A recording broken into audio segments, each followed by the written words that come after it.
called Dr. Nicholas Orago, a lecturer at the University of Nairobi School of Law, and also a researcher in the area of climate change and sustainable development.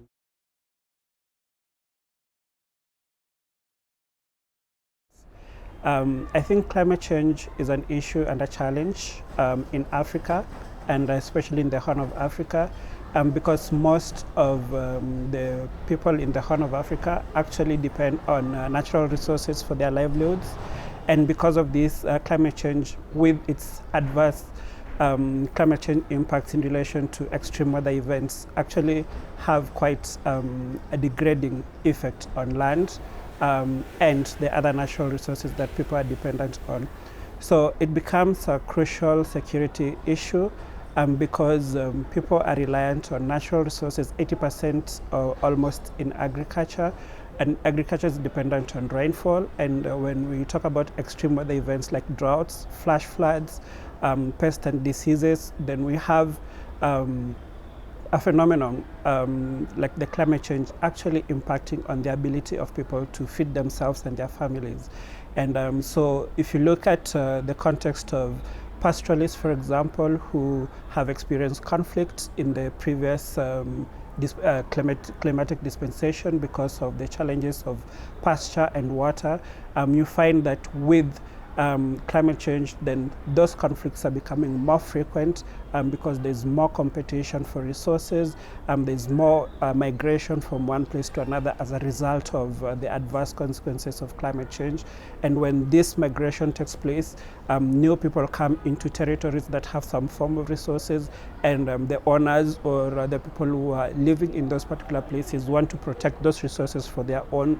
and that then creates tension, conflict, and leads to sometimes outward aggressive violence. So it's important, therefore, that when we talk about climate change and we look at it in the context of security, we get to understand what actually happens and what leads to, or what makes climate change a multiplier of conflict is because of the impact that it has on the natural resources that people depend on for their livelihoods.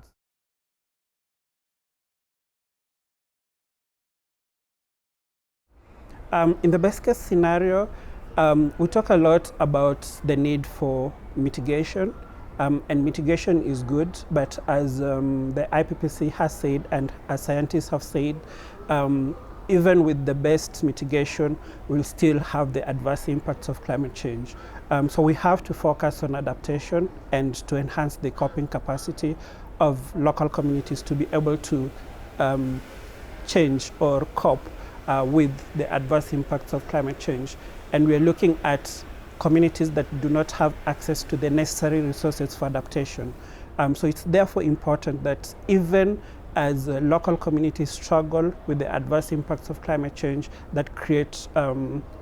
opportunities or challenges of conflict, that they are empowered through socioeconomic empowerment so that they have alternative forms of livelihood, so that they are not dependent totally on natural resources for livelihood. They have alternative sources of livelihood. And this will come with the education of the populace, with the empowerment of the populace. And also there has to be efforts to ensure that there's actually sustainable development. Because if you realize sustainable development, then you empower societies to be able to, using their own resources, be able to adapt to any challenges that they may face as a result of climate. So it's important, therefore, to link not only climate and conflict, but also to link climate and development, or the need for development, because it's the lack of development that makes people reliant on natural resources for survival. So if there is development, then there is alternative sources of livelihood, and then that makes the reliance on natural resources more reduced. And if you reduce reliance for natural resources, there's less competition for natural resources, and you don't get as much conflict as a result of climate change. So it's therefore important, therefore, to link not only climate change and conflict, but also to look at it comprehensively as a lack of or failure of development that then creates this whole framework that leads to the violation of people's fundamental rights.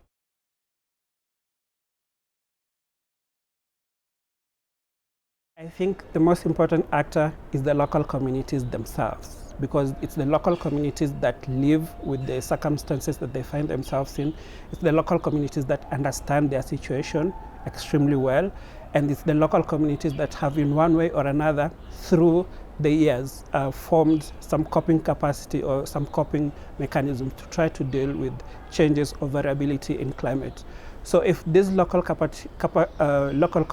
are empowered in terms of knowledge, are empowered in terms of building their capacity to act, and are actually resourced to act, then they are able at that particular local level to organize and to meet the challenge of climate change in a more